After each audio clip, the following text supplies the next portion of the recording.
leadership without followers. That means that you don't have any followers right now.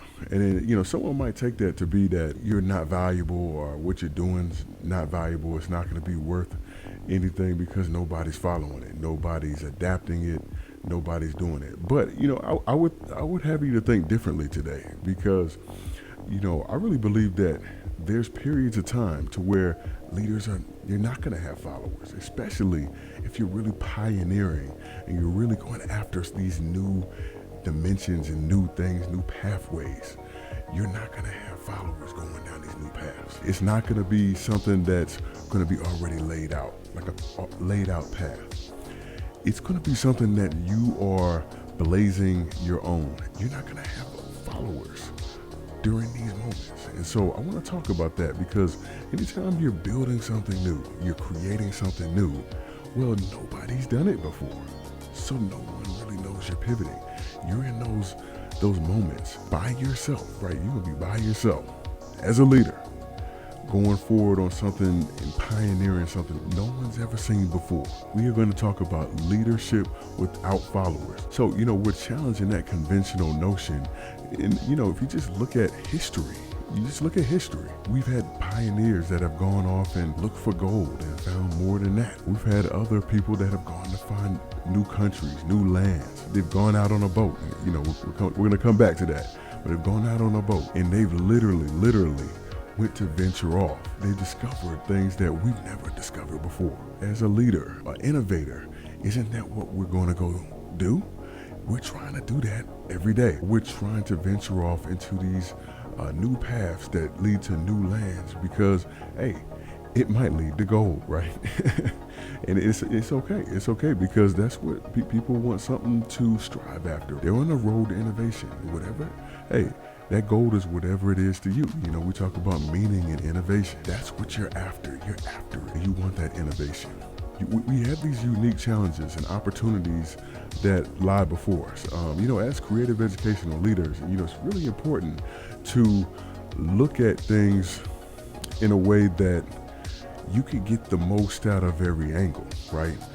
So if you take a 360 view on it and you ask questions about these different aspects, it could lead you to paths that you never thought before. As a leader, you're going to have a pioneering vision. When you're going off into these new environments, these new places, you're going to have people that are not going to go with you.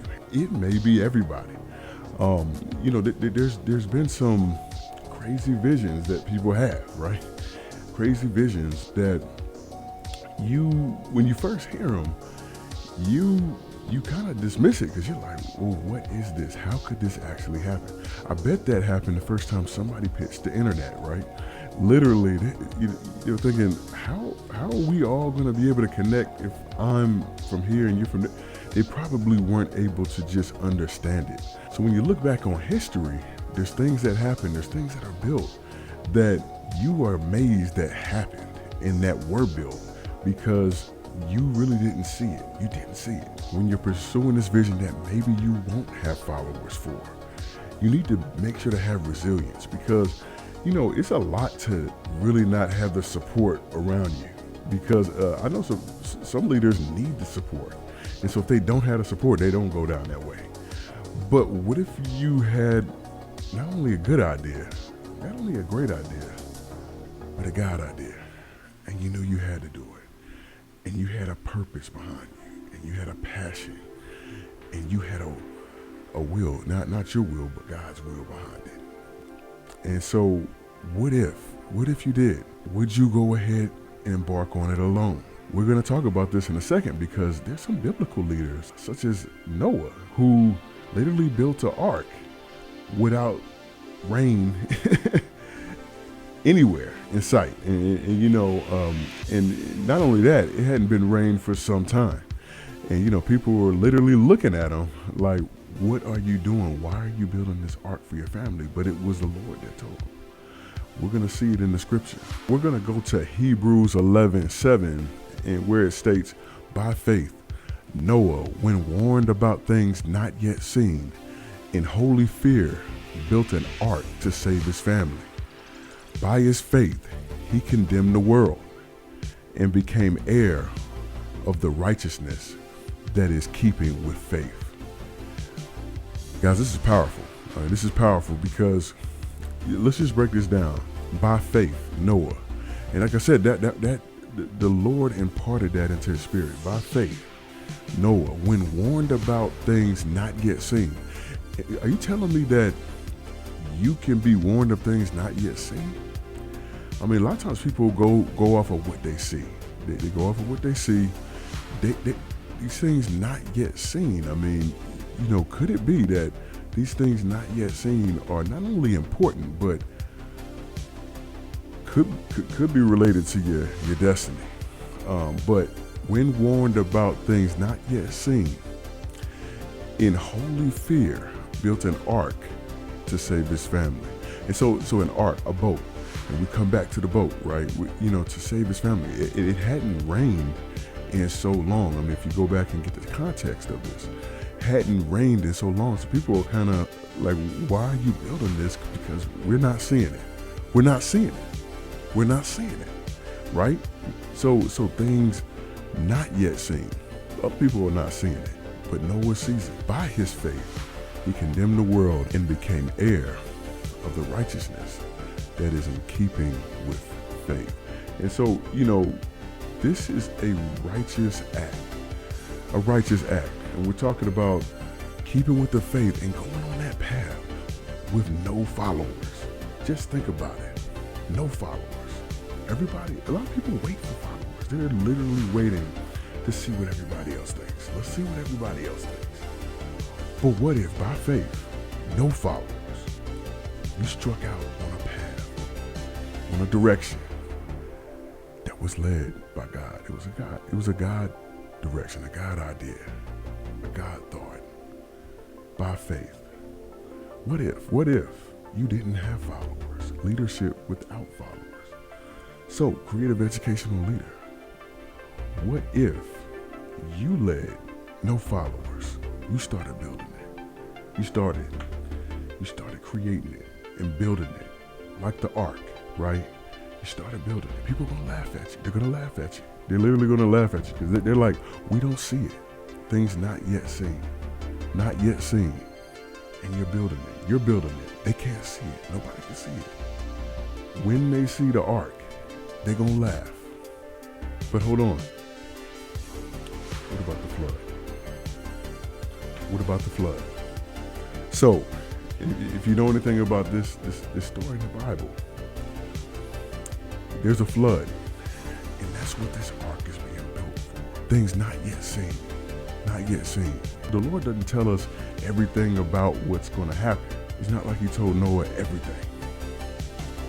He just put it in his spirit to build it. Is there anything that's in your spirit to build? Think about it. Think about it. I mean, we're in education to where we deal with people, literally people. Is there something in your spirit to say, to build, to create, to enact, to lead? And are you waiting for followers? Or are you starting to build it? No followers. Pioneering. And one more thing. Noah displayed incredible obedience to what the Lord was telling him. And I'm telling you, a lot of times we hear these things. We feel them in our spirit. We feel them in our spirit, right? We get these ideas, these thoughts, and we don't do anything with it. But Noah had the obedience to build the ark. Will you build it? Will you build it? And so, creative educational leaders, when you're in your school, your building, your classroom, just think about this, that leadership isn't always about who's following you, but it's about vision, conviction, paving the way for transformative change. We want to make transformative change in our buildings, in students' lives. We want to transform them. We want what we're bringing to their lives to transform it. We want to pave the way for that. So it's not always about followers. I want you, creative educational leader, to embrace your role as a visionary, as a trailblazer, as a pioneer. We're literally creating the future of education. We're embarking on new territories, new ways of thinking, new ways of doing. molding not only our students' lives and minds, but our own minds and our own lives. Just because you don't have followers now doesn't mean there won't be followers later.